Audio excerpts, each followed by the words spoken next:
ஏன் எங்கேயோ உள்ளவனை கொண்டாந்து, தமிழ் தெரியாதவனை கொண்டாந்து, இந்திக்காரனை கொண்டாந்து வேலையில வந்து போடுறீங்க? மொழி பிரச்சனை இருக்கிறது என்று அந்த மக்கள் பிள்ளைகளை இழந்த அந்த பெற்றோர்கள் கோரிக்கை வைக்கிறாங்க. தமிழ்நாட்டில் தமிழ் பேசுறோம், தமிழ் பேசினா பிரச்சனை கிடையாது. ஹிந்தி பேசினா எப்படி தெரியும்? அவனுக்கு தெரியல, அவன் காலை வாங்காத கேட்டு சாத்தா விட்டுட்டான். அவனை கவன குறைவினால இந்த ஆக்சிடென்ட் நடந்தது. இல்லைன்னா ஆக்சிடென்ட் நடக்கிறதுக்கு வாய்ப்பே கிடையாது. ஆனா இது முழுக்க முழுக்க கீப்பர் பண்ண வேலை தான். படுத்து குடிச்சிட்டு தூங்கிட்டாரு. முழுக்க முழுக்க இந்த ஆக்சிடென்ட் நடந்தது ரயில்வே நிர்வாகம் தான் முழு பொறுப்பு. 2 பிள்ளைகளை உயிர் போயிடுச்சு. பிள்ளைகளை அன்பார்ந்த சகோதர சகோதரிகளே, செய்தியும் சிந்தனையும் என்ற இந்த நிகழ்ச்சியிலே பல்வேறு அண்மை செய்திகளை நாம் அறிந்து வருகிறோம். அந்த அடிப்படையில் இன்றைய தினம் நாம் பார்க்க இருப்பது கடலூர் அருகே செங்கனாங்குப்பம் என்கின்ற அந்த பகுதியிலே பள்ளி வேன் ரயில் தண்டவாளத்தை கடக்கின்ற போது ரயில் மோதி விபத்து ஏற்பட்டு 3 மாணவர்கள் உயிரிழந்திருக்கிறார்கள். இன்னும் சில மாணவர்கள் படுகாயமடைந்து மருத்துவமனையிலே சிகிச்சை பெற்று வருகிறார்கள். இந்த நிகழ்வு என்பது மிகவும் வருத்தமான ஒன்று, வேதனை அளிக்கக்கூடிய ஒன்று. அந்த பாதிக்கப்பட்ட குடும்பங்களுக்கு இறைவன் அந்த பொறுமையை வந்து தர வேண்டும்.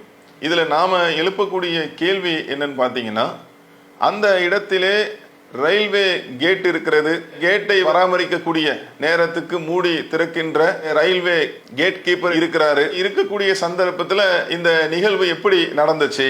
பொதுமக்கள், வெகுஜன மக்கள் பல்வேறு கேள்விகளை எழுப்பக்கூடிய சந்தர்ப்பத்தில் ரயில்வே என்ன சொல்றாங்க அப்படின்னா, அவங்களுடைய அந்த முரண்பட்ட தகவலை பாருங்களேன். ஆரம்பமா என்ன சொல்றாங்க, ரயில்வே கேட்டை வந்து மூடக்கூடிய அந்த நேரத்தில் என்ன சொன்னாங்களாம், நீங்க வந்து கேட்டை மூடிடாதீங்க, நாங்கள் வந்து கிராஸ் பண்ணி போயிடுறோம் அப்படின்னு சொன்னாங்களாம். அடுத்து என்ன சொல்கிறாங்க, மூடி இருந்துச்சு கேட்டு. 2 அவங்க சொல்கிறது தான். ஏதாவது ஒன்று சொல்லணும்ல. மூடி இருந்த கேட்டு, அந்த கேட்டை என்ன செஞ்சாங்கன்னா, தரங்க, நாங்கள் ட்ரெயின் வரதுக்குள்ளே நாங்கள் போயிடுறோம் என்று ரயில்வே இந்த மாதிரி முரண்பட்ட தகவலை வந்து சொல்வதை நம்ம பார்க்குறோம்.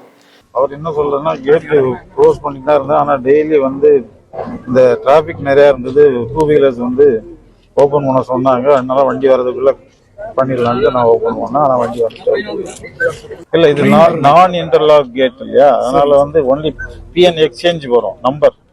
எஸ்எம் இந்த மாதிரி நான் வண்டி விட போறேன்னு சொல்வாரு. இவர் வந்து கேட்டை க்ளோஸ் பண்ணி வச்சிருக்கணும் அந்த டைம்ல. அதுதான் பண்ணியிருக்காரு. 7/6க்கு அதான் பண்ணியிருக்காரு. ரெக்கார்டு படி அப்படிதான் இருக்குது. ஒவ்வொருத்தரும் இது பண்ணதுக்காக ஒரு நம்பர் எக்ஸ்சேஞ்ச் பண்ணிடுவாங்க. பிரைவேட் நம்பர்னு சொல்லுவாங்க. அது வேற யாருக்கும் தெரியுது, அவங்க 2 பேருக்கு தான் தெரியும். அது என்ன நம்பர், எஸ்எம் ஒரு நம்பர் சொல்லுவாரு, இவர் ரெக்கார்ட் பண்ணுவாரு, இவர் ஒரு நம்பர் சொல்லுவாரு, அவர் ரெக்கார்ட் பண்ணுவாரு.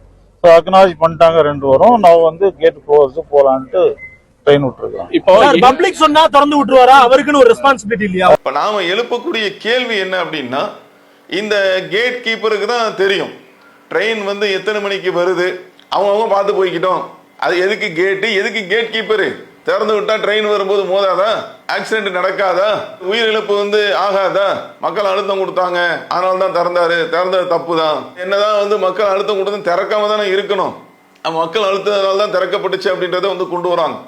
தெற்கு ரயில்வே வெளியிட்ட அந்த அறிக்கையில் பள்ளிக்கு சீக்கிரமாக செல்ல வேண்டும் என்று வேன் ஓட்டுநர் வற்புறுத்தியதால் கேட் கீப்பர் கேட்டை திறந்தார். ரயில்வே ரயில் இயக்கங்களின் பாதுகாப்பு விதிகளின்படி அவர் கேட்டை திறந்திருக்க கூடாது. கேட் கீப்பர் பாதுகாப்பு விதிகளை மீறியதால் அவர் தற்போது இடைநீக்கம் செய்யப்பட்டுள்ளார் என்று தெரிவிக்கப்பட்டிருக்கிறது. அப்ப அது போன்று இல்லை. அப்ப அந்த மாணவர், அந்த டிரைவர்லாம் என்ன சொல்றாங்க, திறந்துதான் இருந்துச்சு. இதுல முழுக்க முழுக்க இந்த கேட் கீப்பருடைய அலட்சியம் என்பதுதான் இருக்கிறது. இன்றைக்கு 3 உயிர்கள் வந்து பறிபோய் இருக்கிறது. சாதாரண ஒண்ணா இது? ரயில்வே சொல்லக்கூடிய இந்த தகவல் இதை வந்து ஏற்றுக்கொள்ளவே முடியாது. இதுல இன்னொரு உண்மை என்ன நடந்துச்சுன்னு பாத்தீங்கன்னா, இந்த ரயில்வே கேட் கீப்பர் மது அருந்தி விட்டு நல்லா படுத்து தூங்கி விட்டார். இவருக்கு ரயில் வந்ததும் தெரியல, இந்த விபத்து குறித்தும் அவருக்கு ஒன்றும் தெரியவில்லை என்று பொதுமக்கள் சொல்லக்கூடிய தகவலை வந்து நாம பார்க்கிறோம். தயவு செய்து இதுக்கு என்ன ஆக்ஷனோ ரயில்வே டிபார்ட்மெண்ட் பத்தின பொதுமக்கள் அந்த வேன்காரர் ரிப்போர்ட் எல்லாமே கேட்டு நடவடிக்கை எடுங்க. ஆனா இது முழுக்க முழுக்க கீப்பர் பண்ண வேலை தான். படுத்து குடிச்சிட்டு தூங்கிட்டாரு. ஆனா இந்த மாதிரி அலட்சிய போக்கினை சரி செய்ய வேண்டும். அடிப்பட்ட இந்த மாணவர் விசுவாஸ் சொல்றாரு, இவ்வளவு பெரிய விபத்து நடந்திருக்கிறது, அப்போ கூட கேட் கீப்பர் வந்து வரல என்பதை இந்த மாணவர் மிக தெளிவாக பதிவு செய்கிறார். கேட்டு வந்து மூடும் போது திறக்க சொன்னாங்க, அந்த இதெல்லாம் இல்ல, கேட்டு திறந்துதான் இருந்துச்சு. அவர் சொல்றது முற்றிலும் வந்து பொய். இவ்வளவு பெரிய சம்பவம் நடந்து விபத்து நடந்து கூட அவர் வந்து வரவே இல்லை என்று அடிபட்ட அந்த விசுவாஸ் என்ற மாணவர் வந்து சொல்றார். யார் யாரோ பக்கத்தில் இருந்தவங்களாம் பார்த்துட்டு வராங்க. அந்த கேட் கீப்பர் உள்ளே உட்காந்துட்டு இருந்தார். அவர் கேட்டால் நாங்கள் திறக்க சொன்னோன்னு இப்போ மாற்றி சொல்கிறாரு. நாங்கள் திறக்க சொல்லவே இல்லை, அவர் ஃபுல்லாக திறந்துருந்ததுனால தான் டிரைவர் போனார். அப்போ என்ன அர்த்தம்? கேட்டை மூட இந்த கேட் கீப்பர் முயற்சி செய்யவே இல்லை. டிரைவர் சங்கர் சொல்றார், மூணு கேட்டை நான் திறக்கலாம் சொல்லலை, கேட்டு மூடவே இல்லைங்க. கேட் ஓப்பனில் தான் சார் இருக்குது. சார் ட்ரெயின் போயிடுச்சுன்னு சொல்லிட்டு தான் நான் கிராஸ் பண்ணேன். அவர் அங்கே இல்லை, கேட் விட்டுறாங்க இல்லையா. உங்களுக்கு அந்த ட்ரெயின் சத்தம் கேட்கலையா? எச்சரிக்கை சத்தம் வரல சார். மருத்துவமனையில் அடிபட்ட நிலையிலும் அவர் சொல்றார். அது மாதிரி மாணவர் விசுவாசம் அவர் சொல்றார், கேட்டு திறந்துதான் இருந்துச்சு. அப்ப கேட்டு என்பது திறந்துதான் இருந்தது என்று தான் என்ன செய்யறாங்க மக்களுடைய, அது அந்த சம்பவத்தில் நேரடியாக இருந்த அந்த டிரைவர் சொல்றாரு, அடிபட்ட அந்த மாணவர் சொல்றார். அப்ப இது மாதிரி உள்ள அந்த கேட் கீப்பர் பொறுப்பற்ற செயலினால் இப்படி ஒரு நிகழ்வு நடந்திருக்கிறது. அப்ப அரசாங்கம் என்ன செய்யணும்? இந்த போன்று இன்னொரு நிகழ்வு நடக்காமல் இருப்பதற்கு துரிதமாக இந்த மாதிரி கேட் கீப்பர் தண்ணி அடிச்சு தூங்குறான்னு தெரியலையே. 3 குழந்தைகள் உயிர்கள் இன்றைக்கு போயிருக்கிறது சாதாரண விஷயமா? இப்ப இந்த மாதிரி பொறுப்பு இல்லாத இந்த கேட் கீப்பர் இப்ப கைது பண்ணியாச்சு, உயிர் போச்சு இல்ல. இவங்களுக்கு என்ன பதில் சொல்றது? முழுக்க இந்த ஆக்சிடென்ட் நடந்திருக்கு. ரயில்வே நிர்வாகம் தான் இப்போ முழு பொறுப்பு. கேட் கீப்பர் தூங்கிட்டு இருந்திருக்காரு அந்த நேரம். அதனால நடந்த இந்த ஆக்சிடென்ட் நடந்திருக்கு. கேட் கீப்பர் தூங்கினதால நடந்தது தான் இது. என் பிள்ளைங்க ரெண்டு பிள்ளைங்கள உயிர் போயிடுச்சு. முடியல பிள்ளைங்கள வெளியில கொஞ்சம் நடக்க கூட விட மாட்டேன்.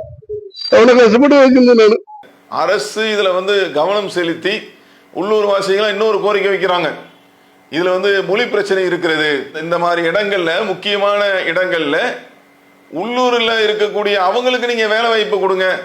ஏன் எங்கேயோ உள்ளவனை கொண்டாந்து, தமிழ் தெரியாதவனை கொண்டாந்து, இந்திக்காரனை கொண்டாந்து வேலையில போடுறீங்க? மொழி பிரச்சனை இருக்கிறது என்று அந்த மக்கள் பிள்ளைகளை இழந்த அந்த பெற்றோர்கள் கோரிக்கை வைக்கிறாங்க.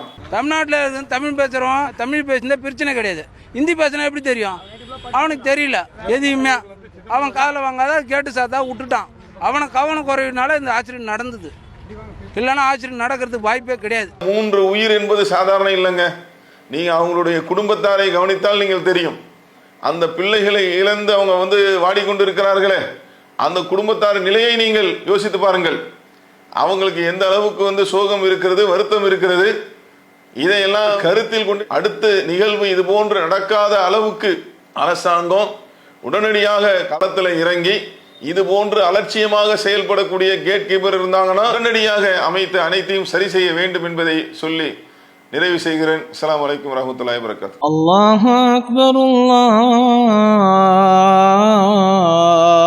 அக்பர்.